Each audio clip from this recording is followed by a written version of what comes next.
एक पुराना गांव कुसुमपुर।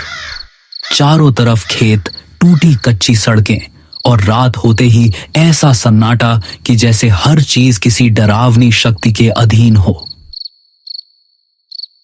यहां गांव में कुछ दिनों से रात में लोग एक एक करके गायब हो रहे हैं और इन्हें कौन गायब कर रहा है ये कोई नहीं जानता। इस वजह से यहां के लोग रात में बाहर निकलने से डर रहे हैं। वीरेंद्र शहर में रह रहा था। उसके पिता की हाल ही में मौत हुई थी और अब उसे अपने पुश्तैनी घर और जमीन के कागज पूरे करने के लिए कुसुमपुर लौटना पड़ रहा था। शाम का समय था। आकाश में हल्की धुंध थी और सड़कें लगभग अंधेरी। वीरेंद्र ऑटो में बैठा गांव की ओर बढ़ रहा था। ऑटो वाला चुपचाप ड्राइव कर रहा था। वीरेंद्र ने मजाक में कहा, भाई रात में तो काफी सुनसान रहता है यहाँ। ऑटो वाला बस एक ही बात बोल पाया, साहब कोशिश करना रात को बाहर मत जाना। रास्ता लंबा और धूंध से भरा था। वीरेंद्र ने बाहर झांक कर देखा तो उसे सड़क किनारे खड़े पेड़ और खेतों के बीच से गुजरती अजीब सी परछाइयां दिखाई दी। हल्की हवा से पेड़ों की शाखाएं जैसे फुसफुसा रही हों। वीरेंद्र ने खुद से कहा, बस शहर में रहकर ही अच्छा था। ऑटो धीरे धीरे गांव के मुख्य चौक पर पहुंचा। वहां का दृश्य वीरेंद्र को हैरान कर गया। पूरे गांव में सन्नाटा था। कोई दुकानदार नहीं, कोई आदमी नहीं। चौपाल खाली थी। कुत्ते भी अपनी जगहों पर भौंक रहे थे। वीरेंद्र ने ऑटो वाले से कहा, भैया आप जाओ। ऑटो वाला सिर हिलाकर चुपचाप वहां से चला गया। वीरेंद्र अपने पुराने घर की ओर बढ़ा। पुराने रास्ते, टूटी सीढ़ियां और जर्जर दीवारें उसे बचपन की याद दिला रही थीं। घर का दरवाजा अजीब तरह से बंद था। वहीं उसे अपनी बचपन की दोस्त मंजरी दिखाई दी। मंजरी अब अकेली रह रही थी। उसका चेहरा थका हुआ और डरावना लग रहा था। मंजरी ने धीरे से कहा, और वीरेंद्र इतने साल बाद कैसे हो? क्या हालचाल है? और यहाँ आना कैसे हुआ? हाँ मंजरी, मैं ठीक हूं। मैं बस अपनी पुश्तैनी जमीन का कुछ काम पूरा करने आया था। लेकिन यह बताओ, ये गांव में इतना सन्नाटा क्यों है? वीरेंद्र, हर रात यहाँ कोई ना कोई आदमी गायब हो जाता है। कोई आवाज नहीं, कोई निशान नहीं। बस सुबह जमीन पर एक काला निशान मिलता है, जैसे किसी ने उन्हें जला दिया हो। वीरेंद्र ने हंसकर कहा, मंजरी, ये सब मनगढ़ंत बातें हैं। गांव वाले डरावनी कहानियां बनाते हैं।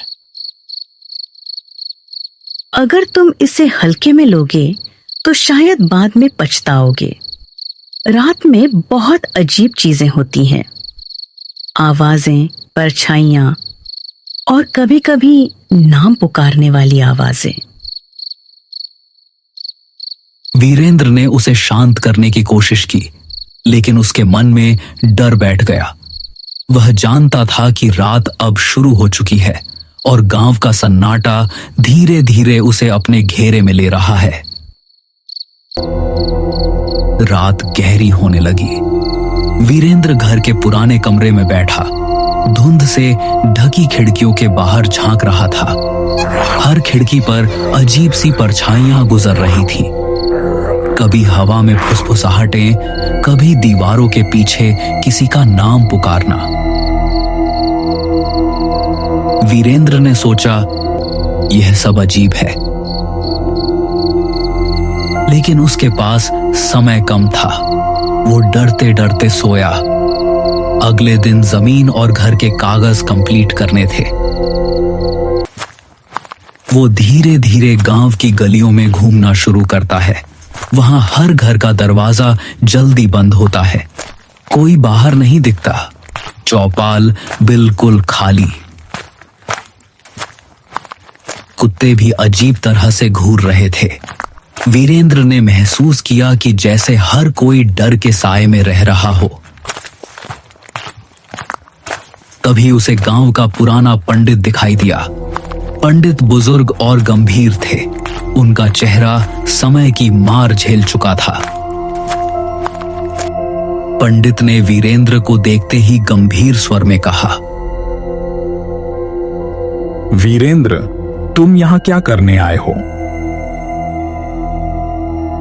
पिताजी के जमीन के कागज पूरे करने, लेकिन ये सब अजीब क्यों है?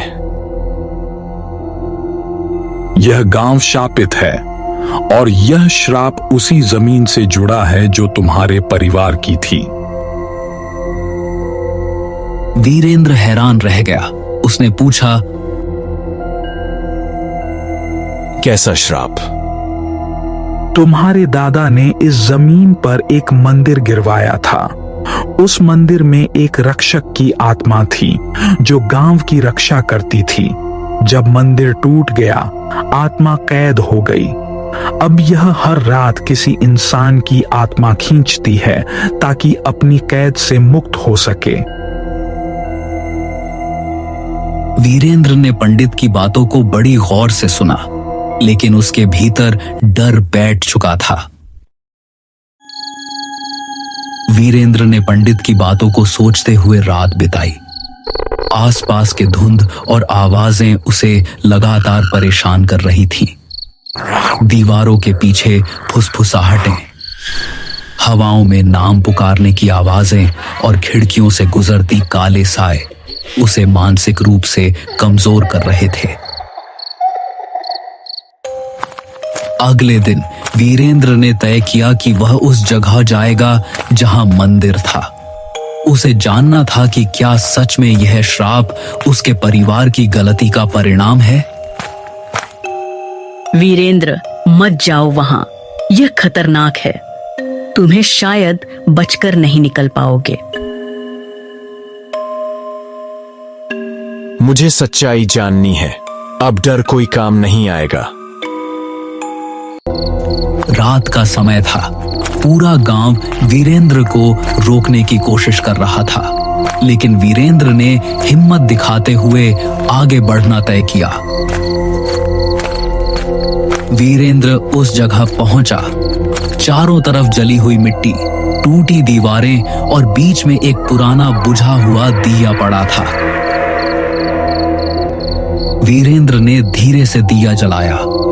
जैसे ही लौ उठी, जमीन हिलने लगी, हवा में सिसकारियां गूंजने लगी। वीरेंद्र का मन डर से कांप रहा था। तभी मंजरी वहां पहुंचती है, लेकिन उसका चेहरा बदल चुका था। उसकी आंखों में अब शैतानी शक्ति दिख रही थी।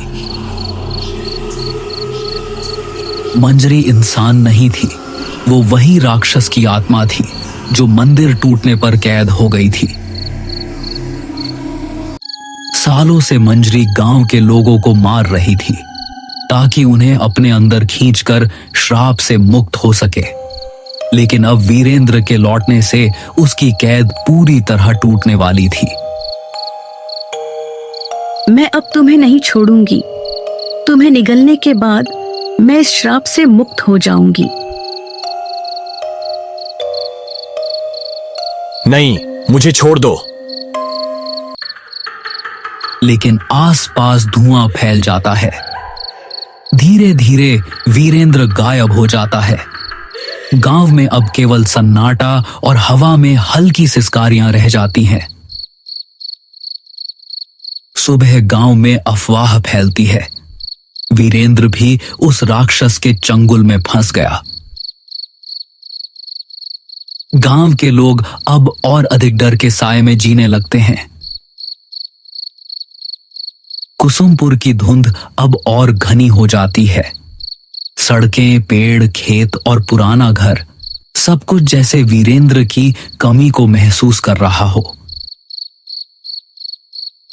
मंजरी अब पूरी तरह शक्ति में गांव में घूमती है।